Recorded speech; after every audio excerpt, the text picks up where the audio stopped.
Hello, and welcome to ALPS InBrief, the podcast that comes to you from the historic Florence building in beautiful downtown Missoula, Montana.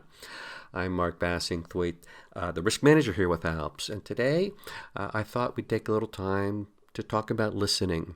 You know, I've been blessed to have been married my absolute best friend in life, and she and I are very honest with each other and have some crazy and interesting and wonderful conversations.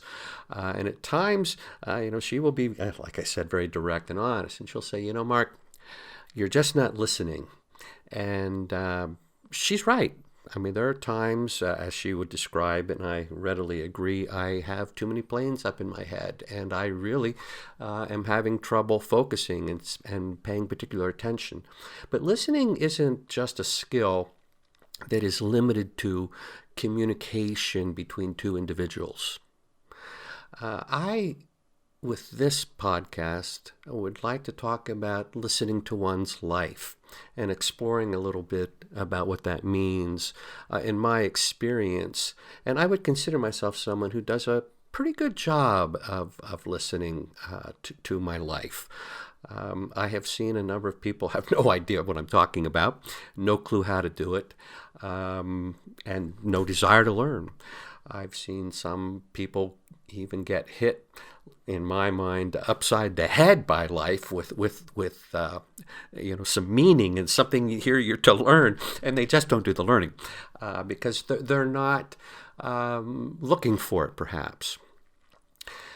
Others, are very, very good at this, particularly for the big, loud things that life has to say. But I would really like to explore looking at this on the day-to-day, because I think there are all kinds of learnings that can come up day-to-day if we just stop to take the time to listen and to look for the learning. So let me give you an example of what I think about and what I mean when it comes to listening to one's life. When I was a younger adult, there was a period of time where I was really into bike riding. It was primarily as a means of transportation and also a way to, get a little exercise during a commute. And I also, learned to strip a bike down, clean it up, put it back together, and I had a lot of fun. Then, kids, life, all kinds of things get in the way of that, and bikes pretty much got put away for a number of years. I would say, though, in the last 3 to 4 years, I've really started to get back into it. And I've really enjoyed it. I've been doing quite a bit of riding, both in the winter, sometimes because it's just too much snow here, you can't get out, in the club, in terms of stationary bikes, but boy, when spring's here, you tune the bike up a little bit, and you just get out and start riding. So let me use this example of bike riding and share some things about what bike riding says to me and what I take away from it. It has been a great workout. I've put on a lot of miles, and to me, it helps keep me in shape. I have found at times, the more I ride, sometimes some pickup trucks actually in the neighborhood, in particular as I work my way around or through the neighborhood, are just going slow and getting in the way, and there's some obstacles there, and I've learned to just ride around them in a very safe and responsible way. It's a lot of fun, to get out and ride, particularly when it's a beautiful day and I can take some really long rides. I've been known to go as much as 40 miles in a day, which for me, at 60, I think is a pretty good thing. But on the long rides, I need to remember, hey, take a phone, because, sometimes you need to call for help if you have a bike breakdown and you don't have on hand what you need to repair it, or if serious weather changes, just things happen. So it's helpful to have a phone. You take a little water because, it's important to stay hydrated. You always wear a helmet. Again, you never know what can happen. We have a number of bike trails in the area, and there's some bike tunnels that go under roads and areas where the paths dip down and go below railroad tracks and highways and things, and there's some pretty tight turns. I've learned to just approach with caution. Sometimes there's another bike coming at me, or somebody standing on a bridge fishing, or a little ice in that tunnel because it's still early in the season. And I just don't want to end up, flat on the ground and just, bruised up and, bleeding from doing something stupid. I've learned, hey, when you have the wind at your back and, boy, an open road, you shift up and you just take advantage of the support and you have fun riding at a top speed. And I really love that. Of course, at times,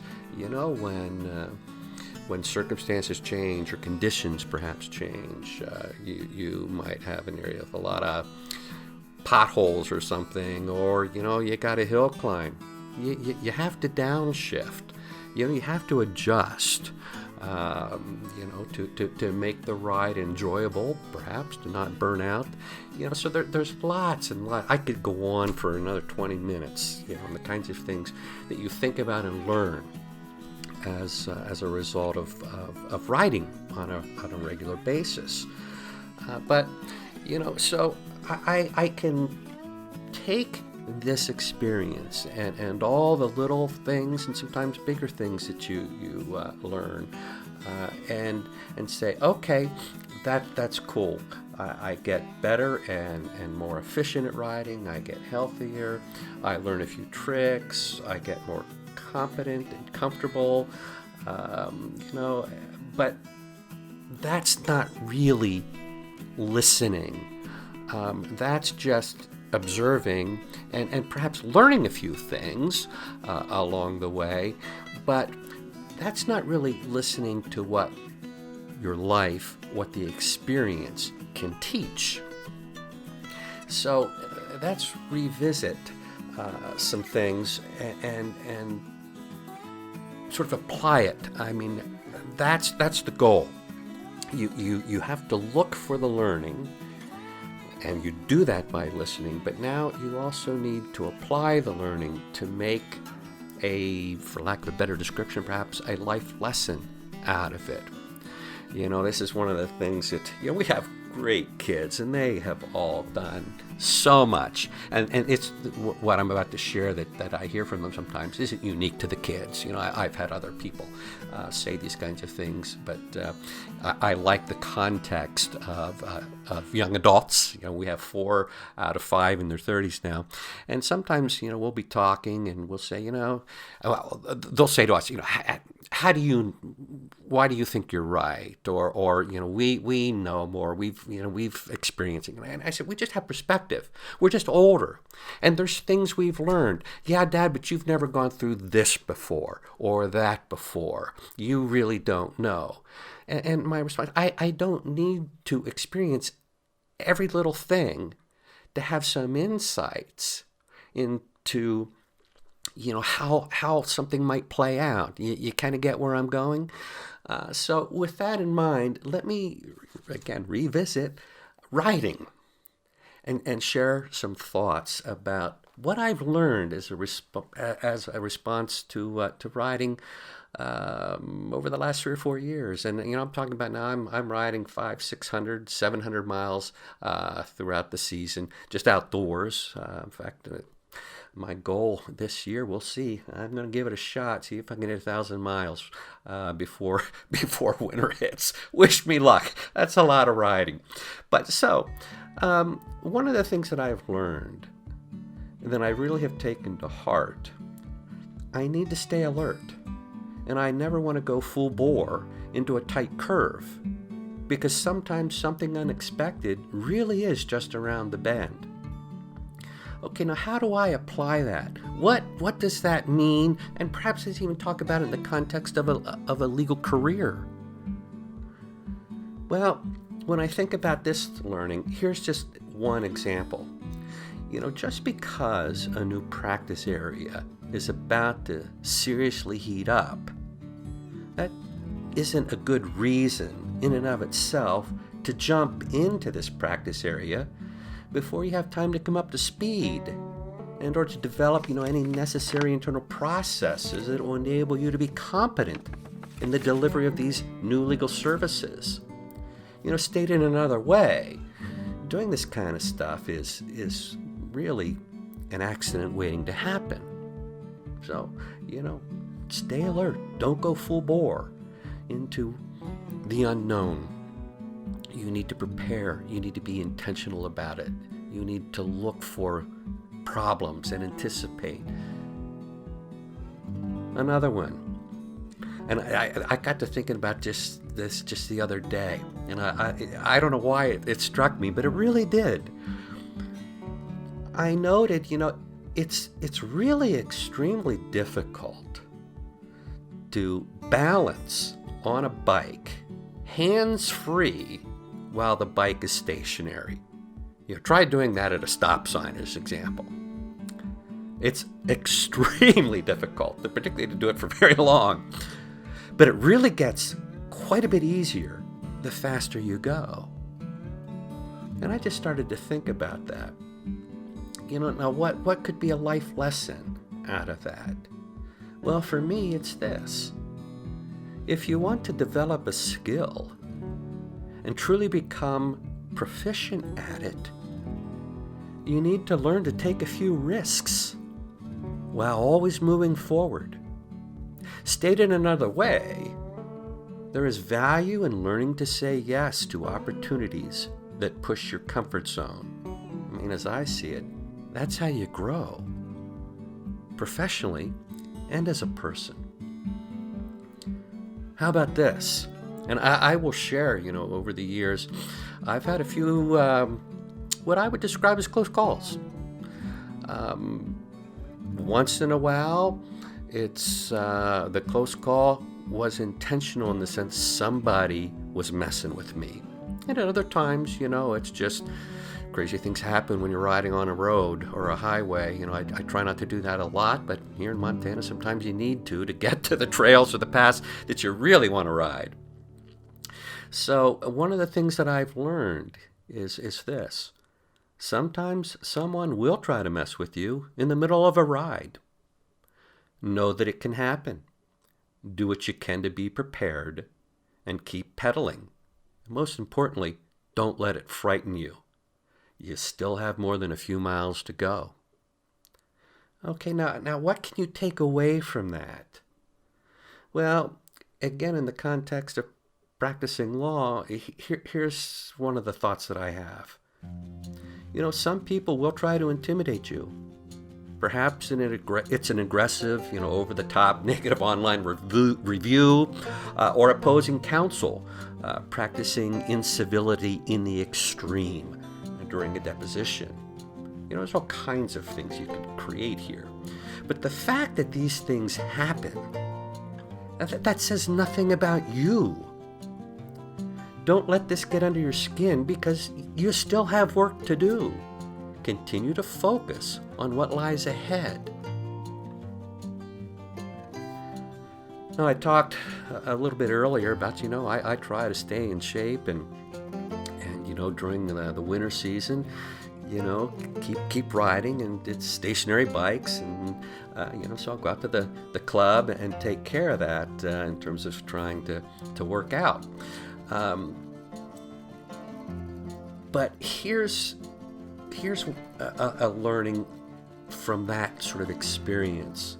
And I will say, even if it's bad weather at times during the season, you have to make this choice sometimes. Do I want to go out on the road, or do I want to just, go to the club and watch TV as I ride, Yes, I have to admit, and I've learned this, it is a lot easier to ride indoors, particularly when the weather isn't the best. It's an easy choice, But no matter how fast you pedal, you still end up where you started. And I think that's important to appreciate. What that means to me is, if I want to get anywhere, in my career and in my own life, I actually have to go outside and make it happen. No one's going to do it for me. Here's another one that I like. And sometimes you'll see people, they just don't want to do this. And I get it. I do. I get it. But I'm a firm believer. Always wear a helmet. Because it's your head we're talking about, The place where you keep all your intellectual capital. Things like how to ride a bike and how to get back home.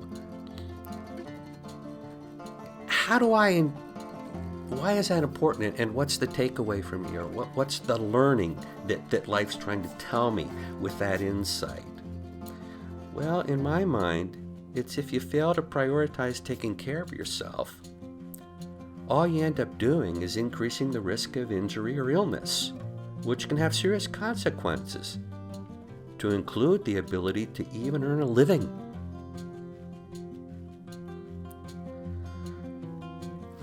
There are times when I will ride in circles, and what I mean by that, and it's not a negative, it's just I have a loop so that, if I have a little time over lunch, I can go out and I'm not pounding out, 10 miles out of town and back. You just can't do that over a lunch hour. So I have a loop, and I ride locally. At other times, nice days, weekends, I will do some extended riding. And sometimes it's just exploring, and sometimes it's very intentional. But, one of the things I learned from going off the loop and going out and exploring is some trails eventually end. Once there, it's good to take a little time to feel what you feel. But you need to get back on the bike because the ride isn't over. And, I start to think about that too. What does that teach me? And here's what I take away from finding that some trails just come to an end. Endings happen. Now think about a career change, a retirement, a divorce. There are all kinds of ends that happen in life. Some endings are going to be positive, and others aren't. So go ahead and feel what you feel, but remember the journey isn't over. Sooner or later, you're going to have to decide what's next, figure out how to get there, and then start moving. So, the point of this whole short podcast is just to share a skill or an insight that is meaningful to me, that has been valuable to me in so many ways. Sometimes the learnings, the insights that come from practicing learning to listen to your life are small and perhaps inconsequential in some ways. One of the things I learned sort of in that genre is always have a rubber band with you. You'd be surprised how often the one thing I need to fix a minor problem is a rubber band. Comes in handy all the time. I think it should be on the list, The 3 things that you need in life are a good can of WD-40, some great duct tape, and some rubber bands. And you're good to go. But more often, the learnings are a bit more significant and can really help me keep focused, keep moving forward. So I guess I'll just leave it at that and share what I've been musing about, what I've been thinking about on rides in recent months, and encourage you. There's value in taking time to listen to what your life is saying, even if it's just a whisper. That's it, folks. I hope you found something of value today, and please don't hesitate to reach out anytime if there's any other topics you'd like to hear, if you just have a question or concern you would like to discuss. you may reach me at mbass, M-B-A-S-S, at ALPS, A-L-P-S, insurance.com. mbass at alpsinsurance.com. Thanks much. Have a good one. Bye-bye.